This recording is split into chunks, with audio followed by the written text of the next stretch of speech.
Bandiraɓe musidɓe am tedduɓe, ɓiɓɓe fulɓe yidaɓe am hursuɓe, en beltiniri ɗeɗo jimi ɓiɓɓe fulɓe be kala. En mbiɓe kadi ni ketki malaki jaam. Tengti noon e ɓiɓɓe fulɓe tawateɓe rende men cataliɗɗo gonga e gardugol Tal Saydou Oumar walla mbiyen kodde nene. Ya wurko juuti cellal duuma e ma mawni am tedduɗo. Hande noon ko mawde ene ñalli 22 e lewru men jeenayi ɓiru hitande ujunaji 2023. Eɗen payiɗo noon e yimrede titorɗen nene, sabu heewi to gurdam neɗɗo newi taw ko gilli yummum e mum. Wadde noon seɗen gone caɗele seɗen gone beelamo foof ko enene nene gondi. En jeyani noon ganji biyum konen jiddonkande biyum. Nden noon mbasiɗen koye men ko neɗɗo ɗumki waɗande yummum foof woto ɗaw ɗum ɓerde ɓumde e hollude gilli mum e makko. Bandiraɓe musidɓe am tedduɓe, gaccen ɗo hakkillaji no feewi, sabu ko jinnaɗo woni wakilu ɓiyum tuggude nde jibina ha ko wawi dañde foof. Nden noon en natade jimi he. Nene nenoyi a tampi gila e ɗam gurdam ɗam gurduda e hanki. Andu noon sokori goppi ittudema e caɗele yonti, golle ma e am kam timmi, heddi koko jogorɗa hebde taw koyam immi. Min ɗo hanti ko duwaw tan jimmi, nenoyi ko adi foof yaafumi. Mi waɗa bone nenam yeddanami, hay somi ala e gonga o teddo o rokkami. Nene dondiɗo teddugal, o saawi muñal, o tambi peewal, teddi ngal dongal, o eeri keewal, jaabima ko ɓesgu calingu telal, ngam yo ndodmo e ngal dongal. Nene heɓi ɓural nde o moƴƴi e muñal, ko gonkoma hanki tagi hande mi moƴƴi gonal, mi sifortaki ɗalde ma puygal. Mo teddini nene foof tedda hen. Neno yiɗante kala ko dañi so tami sago e jungo on peccat hen. Mo teddinani nene kay koye ndam mum jombayni hen. Nene ɗoyɗi jamma e welde wonko kammami hen. Nenoyi e nde yimere ko mami jarma hen.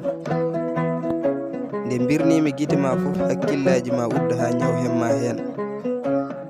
Mi ñawa jejjita ñawma e ñawam he kaɓa hen. Nenoyi mi haaldata sabu wonko mi anda hen.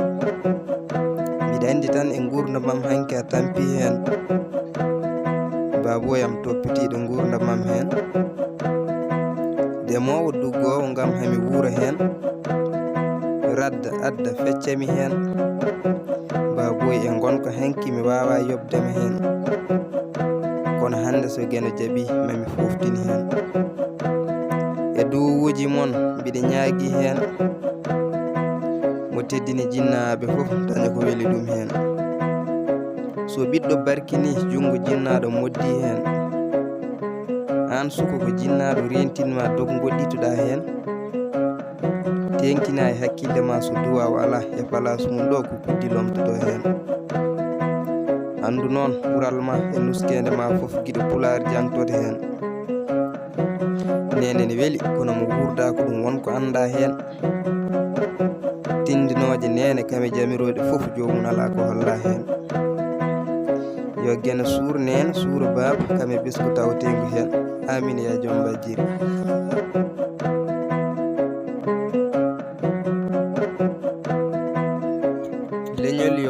hoore mum wooda ko faanditi sirlana hoore mum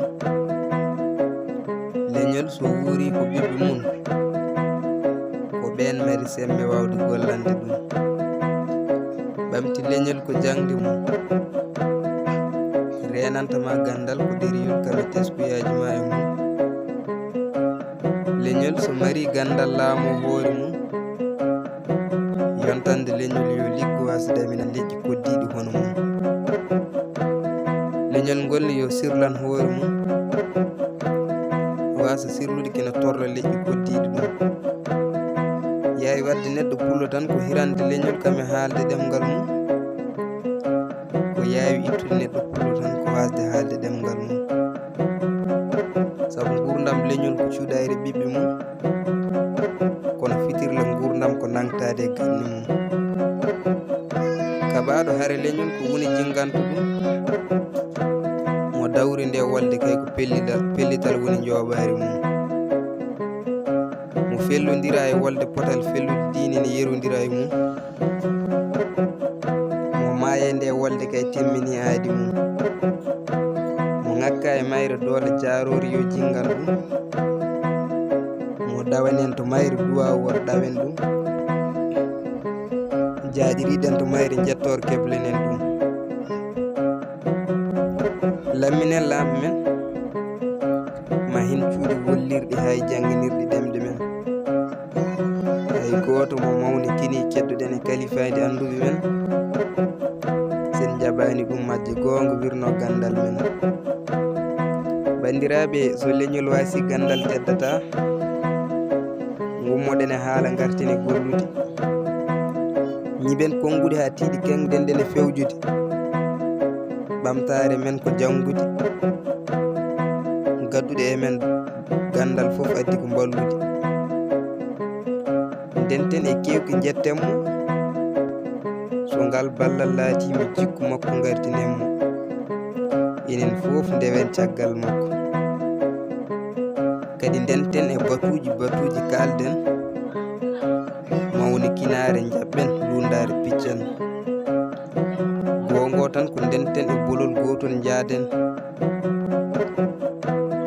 darten jawdi mahiren enɗam guuren e yiɗodirde gummoɗen e horam horaw